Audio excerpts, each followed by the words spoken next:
بسم الله. والطور وكتاب مسطور في رق منشور والبيت المعمور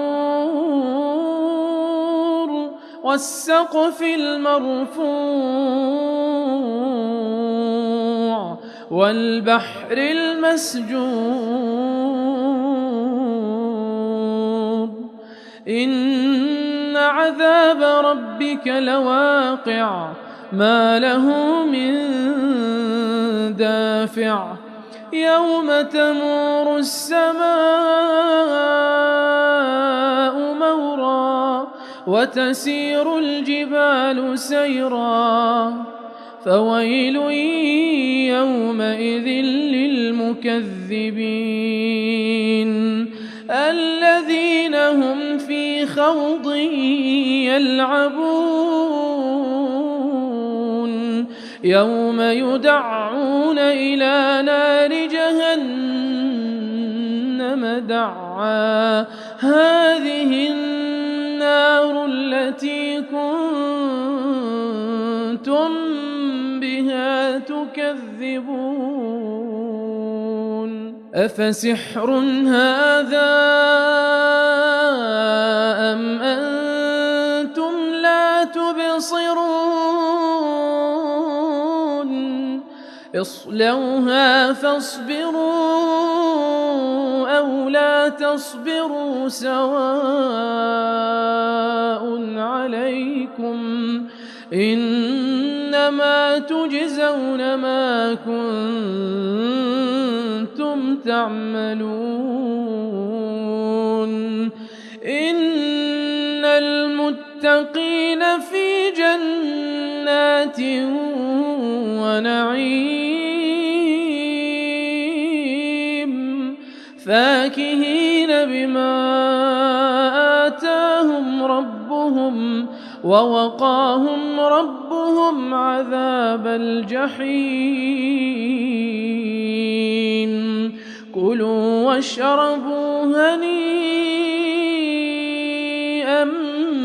بما كنتم تعملون متكئين على سرر مصفوفة وزوجناهم بحور عين والذين آمنوا واتبعتهم ذريتهم بإيمان ألحقنا بهم ذريتهم وما ألتناهم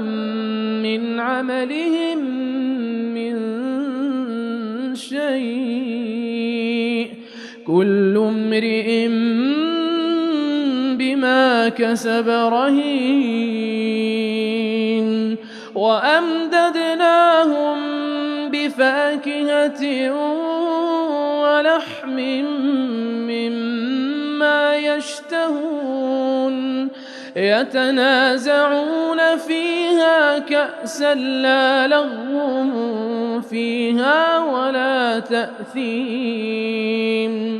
ويطوف عليهم غلمان لهم كأنهم لؤلؤ مكنون وأقبل بعضهم على بعض يتساءلون قالوا إنا كنا قبل في أهلنا مشفقين فمن الله علينا ووقانا عذاب السموم إنا كنا من قبل ندعوه إنه هو البر الرحيم فذكر فما أنت بنعمة ربك بكاهن ولا مجنون أم يقولون شاعر نتربص به ريب المنون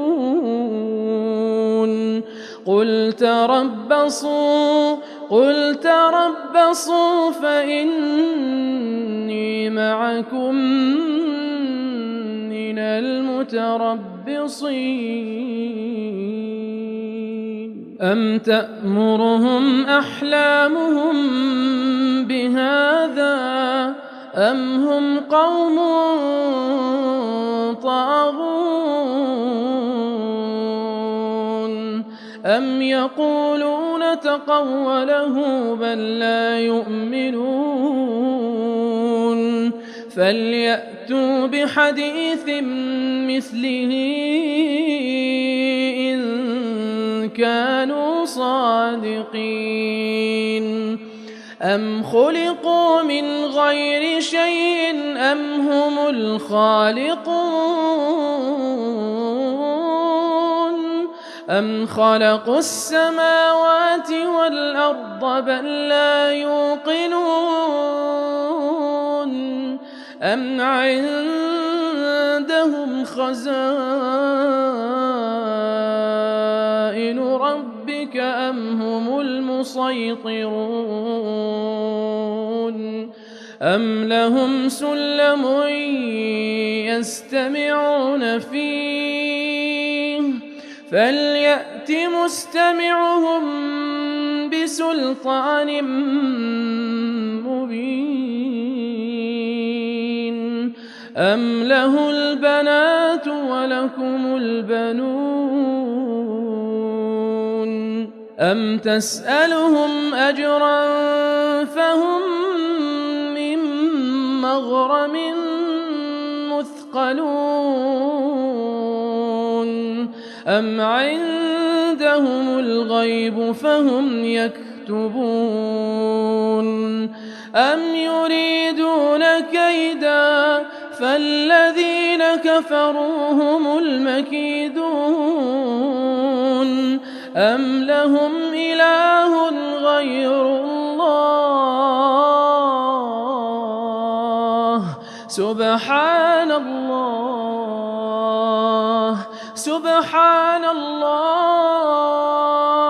سبحان الله عما يشركون وإن يروا كسفا من السماء ساقطا يقولوا سحاب مركوم فذرهم حتى يلاقوا يومهم الذي فيه يصعقون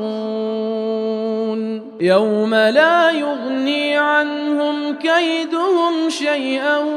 ولا هم ينصرون وإن للذين ظلموا عذابا دون ذلك ولكن أكثرهم لا يعلمون واصبر لحكم ربك فإنك بأعيننا وسبح بحمد ربك حين تقوم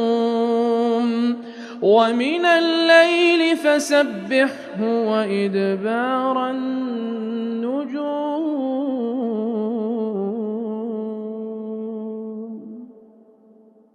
الله أكبر.